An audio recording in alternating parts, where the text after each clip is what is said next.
you've grown beyond. Growth is part of it. Development is part of it, right? And then when you also see that you're dissatisfied with where you are, I wouldn't want to start with finances. Finances may not really be it. That's not money. Yes, but then there is also another thing you must consider, right? It is only noble for you to consider that. Try to see that you've made such an impact that when you left or when you leave, at least there is some sort of continuity. Because building up the ladder, right?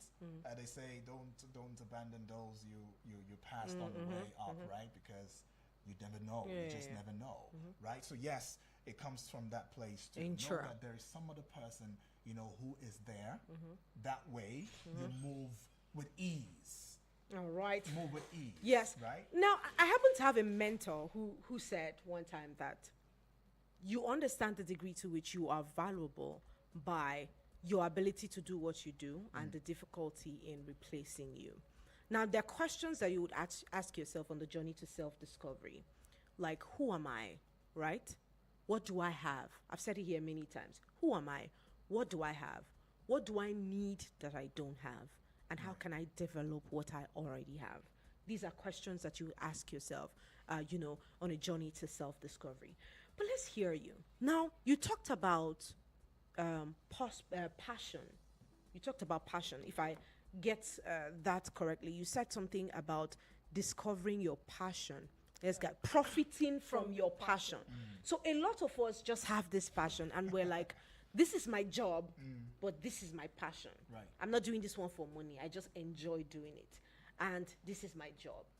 We separate earning or we separate getting reward from our passion. So what do you think? How do you think we can profit from our passion? Okay, talking about profiting from your passion, it's a process. I like people to understand that everything in life, it's a process. Anything you see anyone just do, it doesn't just happen automatically. First of all, it is identifying that passion, identifying that. And you may be like, oh, I don't have a passion. So I'm talking to you if you feel like, oh, you've not yet discovered that passion. First of all, know there's something. There's no one who is useless. There's no one who is passionless. There's no one who is talentless. There's no one who does not have potential. There's something in you, but it's just that you've not activated it. So the first point is activating. How do you activate it? It is, I tell to people there's something I call DJDE. It's a process that helps you get to a point of discovery of yourself, your talent, your passion.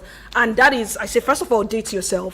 You need to come to that point. We spend a lot of time with so many persons that we don't spend enough time with ourselves. And it's just like a relationship. If you enter a relationship, the process of people getting to a point where they finally say, oh, we're meant to be together, it takes a process of dating, it takes a process of communication. Well, you can bank on that. But you can bank on that because Maggie just got married, so you can bank on that. So, yes, just like it takes that process before people get to that point and say, oh, we're married. That's the same thing. People need to learn how to intentionally date themselves because at the point of dating yourself, you're asking yourself, what are those things I like? What are those things I don't like? What are those things I can do if no one even pays me a dime? And at that point, by the time you've identified those things, you may not identify that first. That's why the next thing I would also talk about, all of them works hand by hand. So you date yourself, you journal a lot, you develop and you explore. For example, before I got to this point where I have taken through, there was a point in my life where I played football. So I recently spoke on TEDx, and I spoke on how personal development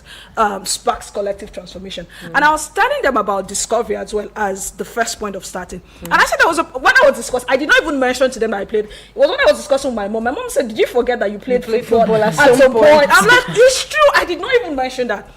There was a time I played football. There was a time I was very interested in music. I was learning guitar. I learned keyboard. I liked rap song. I could rap. I had this Dixman that I have a lot of music that I could rap. I loved the radio so much. I listened to radio. And from that point, I moved to another point where I started making peanuts. I was making peanuts. I was selling. And then later on, when I got into school, I discovered that, okay, I mean, from the background I had been exposed to a club where I was doing presenting and all that, I noticed I I don't have stage fright. People are always afraid of that. But did you see that it took me years? And that's why I'm so very passionate for people to discover early. Because when you discover early, it now takes you time to process, because no one buys a crude material. The fact that you're passionate about something, I mean, does not mean I should give you my money. You know, they just give me my money. I can't give you my money because you're passionate about something. There has to be value addition to that passion to convert it to a point where it can pay you. And it takes process. So if you're someone who have already discovered, so I've talked to people who have not yet discovered their passion. So follow through that process, explore, try so many things. And when you try. The only thing that happened, that I started trying this is while I was a teenager. Now for you now, you're out of university and you don't have the luxury of time to keep trying all so many things. What you should now do is focus on a skill that can pay you at the moment, and still nurture that passion, because that passion is what keeps you alive. One thing I've noticed, I'm writing a book, Before You Follow Your Dreams, currently, and some of the things I'm saying is, one thing I've noticed is that people, at the point I advocate for people, because I've also practiced it. Every time I've worked as, my journey is plenty. I can't talk about all of them, but know that it takes a process. So I've talked about, for people who have not discovered the passion, embrace that discovery process, try out things, explore. And then if you're at the point where you've discovered something but it's not your paying, I would say keep adding value to that thing. If you're already at the point where you need money, because if you're done with university or you're currently doing your NYSC, you need money. You can't come to your parents and say, give me money. Passion will not pay you at that point. So look for what people say side hustle, but I don't want you to treat it as a side hustle. Become excellent at that thing. Before you go on, we all know Rihanna, the big Rihanna we see everywhere. Now, I was listening to an interview where she said she never wanted to be a musician. She has always wanted to be a beautician, where she would make cosmetics and all of that. Look at the number of years it took Rihanna to sing and be Rihanna. Now she influences for her brand. Fenty Beauty is a big name. A big name. You know, before you get their lipstick, you have to save money to get that. But she didn't abandon what she could do at that time. What was her passion or what was her skill at that time. She didn't abandon it to pursue cosmetics, because at the time when she was Rihanna, she was reigning and all of that, cosmetics wasn't the big deal at then. The time helped her. You know, I always will tell people that time builds character. Time builds perseverance. It gives you more wisdom and knowledge to be able to fit into where you're looking at being in a couple of years' time. And that's why I quite resonate with that. The journey is long. It's long. Some of us might not even look like what we have had to do to survive in that, you know. We might not even sound like it. This English is sweet. English does not tell you the gutters people have been through just to get to a certain point. It's just that when you get to that point, you have to refine yourself, and that's why personal development is very important. I'll leave you to keep up. Well, in that light too, let me shed some light, you know, in another aspect. There are some people who have discovered their passion, but they are too afraid or too ashamed to embrace it. I know this is what I have to do, but because either parental influence, societal influence, maybe religious influence too, makes them say, you know what, I don't think it's appropriate. Now, as long as that drive, that thing in you that, you know, resonates in your inner mind, that is telling you that, look, this is what you have to become, is not something that is antisocial. It's not something that will put you behind bars, right? It's something that indeed you enjoy doing, then it is your passion. And like she said, which I would agree, when you've identified it, right, be able to work on it, keep working, keep developing it. Because the truth is, somebody says, I don't want to take this all religious, but somebody once said that, what's this girl's name now? In the grades of Rihanna now. Beyonce? Beyonce, God bless your heart. Now, Beyonce now, somebody said, oh, she was doing gospel, oh, suddenly, look at what she's singing now, and everything.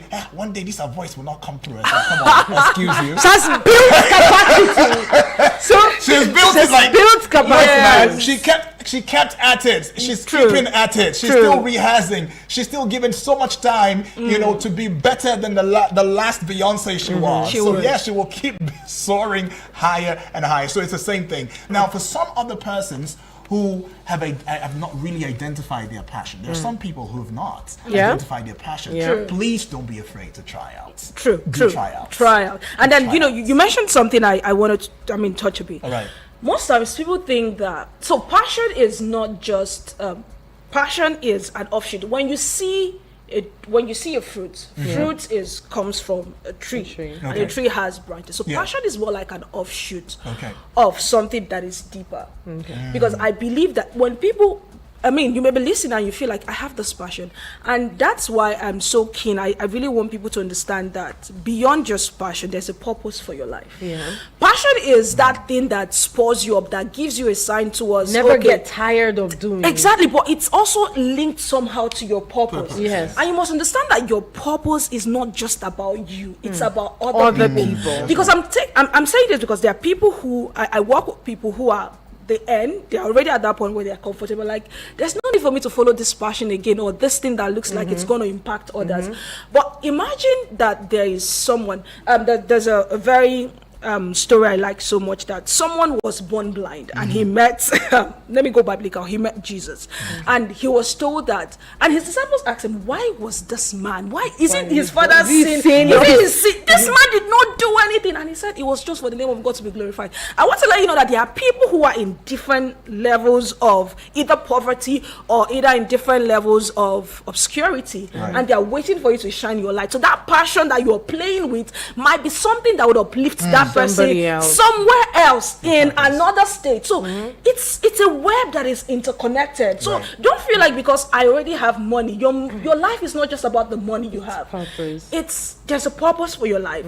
And when you know that purpose is not just about yourself, there's someone else who is tied to you, it will make you together, because when you already have money, it's now easier for you to even fulfill purpose. So that's why I tell you, money is important. It's important. But people now get money and they settle, and they're like, They relax. let's club, Yeah. let's enjoy, let's flex. But that's when the work actually starts. You know how you say that people are somewhere for a reason? Yep. I never play with that phrase. I'm always very conscious of the fact that there's something I'm doing that I don't think It has I'm a just, ripple effect. Yes, and Yes. I don't just think I'm here. Yes. I take that's why Uduak might say you are too serious, but I think, I don't know, I take it as a responsibility. Yes. There's a reason I'm here, and until I find that reason, I'll keep at doing what I'm doing and doing it well. Now we saw I don't know how many of us saw that video where the Black Maria in Lagos, I think I've talked about that story a lot, or sometime last week or so, last 2 weeks. The Black Maria was conveying maybe criminals or maybe prisoners from one point to another. And then this guy who sells gala in traffic sees this Black Maria and then goes under and starts putting some of his gala through the window, giving the prisoners, people that he has never met before. The ripple effect of that action was everybody in traffic who could not come down to give these people. I was going out, I didn't know I was going to meet somebody, or I was going to meet a Black Maria today. But because of the action of that one person, everybody, people who were in their vehicles and couldn't, come out to give, they were honking their vehicles. People were collecting donations and buying gala and buying stuff and giving to people in the Black Maria. Maybe that's the only reason that guy was in traffic that day. Right. That's the only reason. To spark something up. That's a very little thing, but it spoke to a lot of people in different ways. Empathy. Like we have it somewhere within us. Right. And it only takes somebody else to be able to spark that emotion for you to realize that you have that within you somewhere. So just a call to everyone listening out there. Every phase of your life means that you have a responsibility. And I saw a podcast where the lady says, if you keep recycling a particular phase of your life, it probably means there's a lesson there to be learned that you haven't. Or there's an assignment there to be carried out that you have not been able to carry out effectively. And just to add to what you said, right? When a purpose or passion is driven by purpose and all of that, the economic woes will not be an issue at that point in time. Yeah? Your family history and background will be fizzled out at that point in time. every other thing that may have become a problem that you've been able to manage through as a challenge, they become inconsequential. Now, why am I saying this? The Black Maria thing you said. At that point, people didn't think, oh, this is a harsh economy. Oh, things are very hard. Me and first. all about me first. Everybody now started thinking outside themselves, right? What can we do to put, solution, put a smile and do, that's just what it is. All right. So one way or the other, we are a web of people living interwovenly. All right. Now, very important to note that. So let's ask. You were talking about the things you should note before following your dreams. Okay. Because yes, I agree that people have had to go through different. In fact, I never knew what I wanted to do. Like I think I did. I wrote something. Something I don't know if down. it's gonna be published or something. But one of the things I wrote down there was the fact that so many times we don't really get the clear picture from the start of the journey. True. It's just like an athlete, or like, how is he called? He doesn't know how the race is going to end. All he knows is I need to put forth my energy or my strength to ensure that I get to the finish line. Right. How I will get to the finish line, I do not know. So many times people come back to it themselves. Am I really doing? It's okay to ask yourself these questions. It's okay. Very, very okay. But before following these dreams, what do you think are some of the things that people should put in place? Okay, there's a lot, but I like, she said something. I wrote a book called Flip the Switch, How to Move from Confusion to Clarity. And one thing I said is action begets clarity. But when integrated science, when we were in high school, we learned about kinetic and potential energy. And they said potential energy is energy in state. But for that energy to become kinetic energy, an action has to be acted on it. Yes. And then when action is taken, it is converted to kinetic energy. Now, the same thing is, if you're confused, rather than just say, oh, let us just sit here and wallow in confusion, starting something like saying, I would say it's good to start with clarity. But sometimes, even if you're confused, take a step. Either ask question or the first thing that comes to your mind, try to act on it. And then somehow, as you keep moving, you see, when you look back, they said when you look back, you connect the dots. You can't connect the dots going forward, but most times when you look back, you now see, oh, this is even why all these things happen. So for that, I would say take action, but while still seeking clarity. But if you're at that point where you're saying, I have this dream, how do I, what should I do before? There are a lot of things to do. People just think that, I listen to a lot of motivational speakers are not our problems in Nigeria. I want to say that, and I want to say it again. Motivational speakers are not your problem, okay?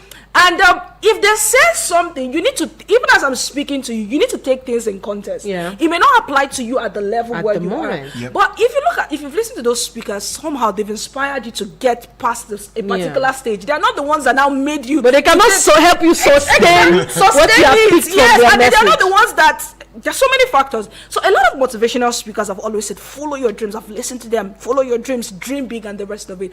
But thinking about it, I know that I'm an advocate for people to follow their dreams.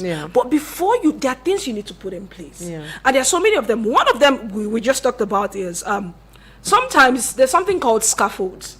When you're erecting a story building, and sometimes they put scaffolds. Scaffolds are those temporal things you put as structure to help it give balance before. Sometimes you need to put scaffolds. Scaffolds are like part-time jobs, something that can sustain you, because that dream that you're following, you gotta eat something before. Bills have got to be paid. Exactly. Another thing is, a lot of people don't know the place of converting those dreams to skills. And when I talk about dreams are not the things that you just see when you're sleeping. They are just desires. I call them desires. Those things that you want to do to either make the world a better place or to even make your life a better place. Now, so if you have a dream of that sort, what are the skills that are a bit in line with those things? Because those are the places. For example, I have always wanted to speak. I want to help. I want to inspire people. I want to help young people discover purpose and all that and all that and all that. But I didn't just jump into that. I had to come back. Okay, I asked myself, I studied education, and someone like me should be in the classroom teaching. But as I was studying, I just knew that there is more, even though I love teaching, but it's not in the classroom. And I started looking at, okay, what skills? I noticed that talking is one of my biggest gifts. How do I add value to this? And then when I even got to NYSC, I'm not someone who is handy, like when it comes to baking and all that. I am more, I like to say I'm a bit of an intellectual. I like strategy, I like mind. And I said, okay, when we're doing Saeed is that thing where everyone picks a skill and then they learn. Most people sleep. So when they said pick a skill that we want to learn, I said, what is in line with that thing? If I like speaking, that means people would want to either listen to what I'm saying. At that point, I was already doing a video series on Facebook and all that. And then I had to go learn photography and videography. And I submitted, while I was still working in NTA, I was learning photography, I was learning videography. We will go shoot. And while I was learning that skill, it was now also helping me market that my vision or that my dream of talking to people, because I was creating content on social media. And by the time I was done, another thing is utilizing social. You need to sell. You need to sell that dream. You need to be carry it on your head. You need to sell it. A lot of times you think that you're waiting for people to come to you, and because if you tell people that I have a dream to, people will clap for you. Exactly. No, you need to know how to sell that dream. I can give a lot of instances. As an MC, I remember I had never seen a lady anchor event by the time I thought I was going to anchor event. I had not seen a lady. So in my mind, I thought I was the first girl who was going to anchor it. Until I went on social media. But there was something daring I did when I just finished university and I was waiting for NYSC. I entered Anambra State for my convocation, and I saw a big billboard that has Anambra Talent Show. I looked, I said, I want to anchor this event. Even before then, there was something I did. I just came back to Abuja. I don't even have this experience that I have now. I gathered the numbers of all the event planners I could find on on Google. And I was calling them one after the other. I was like, hello, my name is Makana. Very familiar. I want to anchor your event. God gracious. I called like 20 persons. Nobody gave me an event to anchor. But it did not still deter me. I was hungry. Another thing, taking action in line with that. And then I got to Anambra State. I saw this billboard. I said, I want to anchor this event. Somebody who did not have. And there was a way. So when we passed, you know the way you pass billboard, and later on when we're coming back, I positioned and I copied the number quickly, and I called the next day and I said, hello, my name is Anne. I'm Anne. I'm an MC. I would like to anchor Anambra Talent Show. The person was like, okay, let us meet, because they were still trying to get team. They were trying to get put together a team. And that was how I joined the team. From there, I got connected to the Minister of Youth in Anambra State. I started working with him. I wrote his speeches and all these things were happening before NYSC came. So I would also say you need to know how to sell it, because nobody would buy what you don't even sell. And even if there's, and then utilizing social media, you need to know how to brand. So how do you brand yourself? You also need to invest in that thing. There's so many things I do today. I also run another organization called Things Connect Africa. I can tell you that is where I've been trying to buy so many things. And I tell my friend, why I've not bought these things? Because most of my money is always going in there. I have invested a lot. We got our first grant in 2022, and then last year we got another one and all that. There's a lot of things I can share, but top of the things I have said is you need to first of all take action on that. Action will get clarity. Another thing I said, you should get scaffolds. There might be things you might need to start doing temporary to help you sustain and get balance, so you don't crash along the way. And do you know that sometimes these scaffolds that you get or that you build along the line, they help you build the character that will sustain you from where you're going to be. Very, very true. So many years from before now, I'm not a very vocal person. In fact, the person I was then and now very unrelatable. Because first of all, I don't even like what I studied. I didn't like it at that point. I thought I was just doing whatever it was I got at that time. But there was a bigger plan. Everyone wanted to be a lawyer, so I filled in to be a lawyer. I didn't even know what I wanted to be. But instead of law, they gave me theater and media art, and I'm like, who is going to start me? Like my teachers then in high school, they were always calling like, how are you going to cope? You're a very shy person. You're a very quiet person. What's going to happen to you now? You know? And from that point, I discovered that I was going to fail that course if I don't do what is required. Then gradually I realized maybe I was even meant to be here in the first place. Look at the job. And then we've worked somewhere. You know, look at the job, all the jobs I have done, and look at what I am, where I am now, and what I am preparing to do. it helped me understand that those things were the scaffolds. Like they helped me build. They helped, and none of your experience is a waste. It's not like never a waste. It's not. It's preparing you for where you're going to, and that's why whatever your hand finds to do it so well. Do it. So don't. I said people treat their job, which they feel like is their side hustle, they treat it with laxity. You somebody is paying you, and you're just playing on the job. No, if you're not diligent with someone, if you're not diligent with someone's job, how would you want someone to work for you and work well for you? You see this conversation. I think it's like it's like It's a recurring decimal now. Just this morning we were talking about how professionalism goes unrewarded in the Nigerian system, in many Nigerian systems. So I service sales. Unprofessionalism sells, where people use their mouth to do the job, and then the employers believe the people. And this is one thing I would also like to chip in what she's saying. If you know how to do something and you bring a contribution to either an organization, to a table, to a sector, wherever you are, be loud about it. Yes! See, nobody is ever going to just carry accolades and give you. No! Nobody will give to you. Have you been in situations where you know that you are the best at this thing, but they give the title to somebody else? The world best kept secret. Just because you are quiet about what you do. If there's one thing I'm learning, I'm still learning, because you know this social media thing. To God be the glory. Some of us don't just do it. It's not because it's bad, but if there's something you know how to do, be your first marketer. Sometimes when I see Funke Akindele online, that's one woman that I respect so much, and that's because she carries her matter on her head.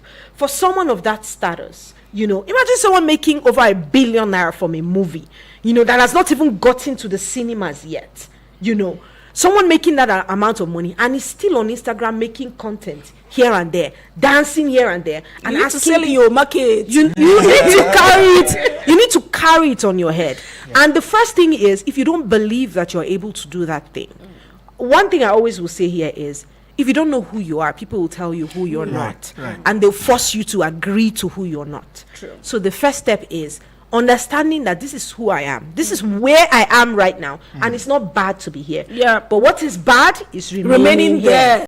Well, so that's just basically it. Another would also mean who are the people that you're talking to? Which company are you in? Maybe it's time to change that company. And begin to have an impact, you know, that would gear you towards where you ought to be and take you away from where you are at the moment. But then there is something I'd like to throw at you as a question. It's fine. Now, I know someone who gave me a piece of advice, someone very close to me. Now, this person studied a different course. And maybe let's take, for example, this person studied business administration, and then got a job that was very far from what he or she studied. Now, trying to bring the passion into something that was not your passion from the very start. Now, business administration is this person's life. Like, all he thinks about is business. He knows how to, he's meticulous. He knows how to put things in order, accounting, everything, he knows it. That's his passion, you know, and all of that. Now, he got a job that was not his passion, that had to do with safety. Keep making sure that, okay, these people wear the helmets and stuff like that. Do you know what he told me at some point? No. He said, I'd like you to comment on it. He said, sometimes when I saw that passion in what I want to do, right, it's not what is putting food on the table. I had to love what it was that I was doing and make it my passion, you know? And he said, don't forget it. Don't you forget this. Can you unbundle that? Okay, so talking about that, passion, first of all, that's why I said passion is it's an emotion. And emotions they're fickle. They can fizzle away if you don't act on it. You know, I told someone, there was some time ago, I told her I love music. But then I didn't pursue it. And someone reached out to me on Facebook and said, you used to sing now. Why are you not singing? I said, maybe, but I'm no longer passionate about this now. So if you don't pay it, that's why passion cannot always be fully trusted as as a guide in making a decision. There's always, that's why I said your purpose is the bigger picture. Yeah. So the purpose is that thing why you're existing. The passion is something that gives you a clue. And most times people blindly, this is Nigeria. That's why when I'm writing that before you follow your dreams, our economy is not like that of the Western world, where you can just, that's why when they say school na scam, my dear, I say go to that school, even if what you're studying, you don't like it, but that your certificate will open door for you that someone else, except your daddy is Dangote or, you know, like DJ Kobe's dad, then you don't need to change passion and change. But for you, when you have a passion and it is not paying you, please don't die in hunger. You might you can die and that passion would fizzle away. Someone else. So I would say get something else.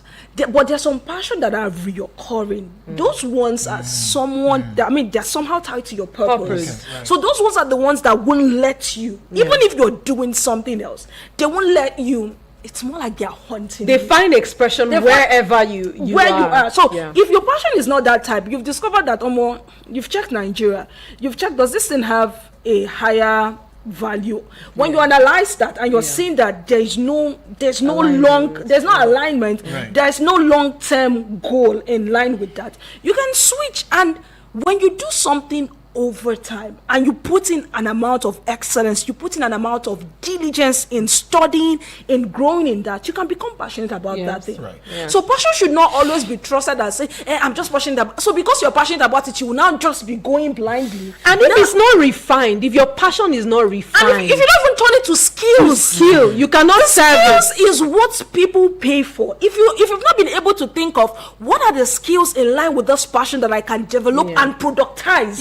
Another thing is productize. You need to know how to turn your passion into product and services, because that is what people pay. Until you've been able to figure that out, look for something that pays you and use your extra time of your night to grow. While I was working in 9 to 5, I mean, my mom looks at me and she said, this kid does not sleep because I'm restless. Even before I even got a job, 2020 COVID was when I'm done with NYS, and for me to enter the work market, COVID came. And then everybody was on lockdown, and I said, nah, that restlessness in me, I worked on my own small office in my parents' house. I was working from there, I was constantly reading. Another thing is be knowledgeable in that passion. If you say your passion should drive you to invest in knowledge, invest in association, invest in developing it, invest in productizing it, invest in converting it to services, and it takes time. And until you're able to do that, get something else and do it well. So if you're passionate about it, that should now be something that can now keep you awake. When you do your job from 9 to 5 and you come back home, you eat, you sleep, you wake up by 10 a.m., you sit your ass on that passion and work it till 2 a.m., you sleep, and 8 a.m. So if your passion cannot make you commit to the discipline of this rigorous discipline, then you're not yet passionate about it. You know, the thing is, people keep people that are valuable to them. So people don't keep people that are passionate. Nobody keeps somebody who is passionate. In fact, I was listening to a message yesterday that said, nobody will keep you because you're loyal or you're passionate. If you're loyal, after loyalty, what do you bring? Maybe people will bask in the euphoria of your loyalty for a while, but nobody claps for anybody for one thing twice. You need to be able to progress for people to clap. Innovation. See, let me tell you something. I like to be so valuable that you cannot leave me. There are places I've worked. She's aware. That's my boss. Literally, we have stopped working together for over 5 years. But if there's something that is a project and he knows that there's someone who will follow through with it, he would call you first to ask you, are you available to be on that project? Yes, I will. No, I will not. So your active income at a time can become a passive income because of your value. And because of your diligence in what you do. So many times, you know, we leave a job and that's it about that job. I don't want to leave a job and the chapter of that job closes. That's relationships. That's another thing I also talked about. The place of leveraging relationship is important. So Yeah, sorry. No, go. Go on. You know, relationship is so important. If you're going to pursue your dreams, your passion, your vision, your purpose, it's so important because no one, God did not put us on earth, and you don't exist in silos. People are meant to interconnect. And when you have value, people perceive value. Value is something that even from afar we can sense it. We know who is a pest. We know who has something. We know who we should keep, and we know who we should discard. And it's very important. I see a lot of young persons who just who treat relationship. You're leaving the job. I mean, I've left different jobs, but for every job I have left, I still have a good relationship with them. And I just had my wedding last month. It was what just showed me the magnitude of the show up from previous organizations, from my bosses. Said I'm like, it's very important, not just for because it was what, but I've seen some of my purpose projects, some of the things I do when I put out something. But that place of relationship, and relationships are in three ways. I always say there's an upward relationship, there's a downward relationship, and then there's a sideways relationship. Now, the upward relationship is relationship with people who are above you. That's what we talk about, the role models, the mentors, and people who are higher than you. Have those people in your circle. They can be the voices of wisdom. It could also be your parents. And then another sideways relationship is the people at your level, your colleagues, your people. Because there's this thing that they say women don't support women. That I don't believe that. Yes. I have a lot of female friends. We lift each other up. And people, sometimes I see people who get intimidated by their fellow friends. Your friend is doing well, that you should be excited. You're beefing the person and you're pursuing higher relationship. But there are people in your level. One thing I'm excited, my friends are just my level. We may not have all the money, but I know that they are going somewhere in the next 5-10 years. We would be at that level. But a lot of people wait. You see, you think you will just get behind a relationship? It's build it. And so that's the sideways relationship. Look out for people. They may not have money now, but they're at your level. You're seeing the investment you're putting in. You're seeing how hardworking they are. You're seeing how committed they are. When they say, I will do this, they do it. Even if they may not show up with you and give you money for your birthday or for your wedding, but they would give you value. You're doing a project. You say, let me design your graphics for you. You say, let me edit your. Do you get that? Those are sideways. People at your level. Another relationship you should also have is people downwards. Who are you bringing up? Pouring to people that you who you're pointing to. You should be conscious of this as you grow. Always ask yourself, who are those upward, who are those sideways, and who is that 1, 2, 3, 4 person I am bringing up? Those components of relationships somehow adds up to your self-esteem. There are the things that when you think about when you sleep, especially your downward relation. I see people downward. We need to bring up people as you grow. Sometimes it's like, I'm not yet successful. Let me wait till I get to that point, and then I'll bring up. No, there's one young person there, 2 or 3 of them, either in your church or your siblings friend, that you can just say hello when they come to see you, and then you point. So intentionally build this relationship, and it's going to help you in the long run. And for you to attract relationship, you need to be valuable, and as value attracts value, and iron sharpens iron. Exactly. And I think that's okay. Yeah, basically, we'll be wrapping. Character, purpose, learning, and be a man or a woman of structure, right? People want to know that you are organized, that you've got their backs, that you can handle yourself first of all, and that they can depend on you and rely on you. These are the things that help you climb the ladder fast. Very true. And yes, just concluding the entire conversation, what I'd say is, like she said, you don't want to be in an environment that is full of strife. You know, you are competing with somebody. The moment I see myself competing with people, I walk away from there. It's something you need to deal with. It's just something we were saying, like, if you're my friend, why do you have to lie about something? Why do you have to bring forth an appearance? You know that you are not, just because. So you cannot buy my friendship with loyalty, and I don't expect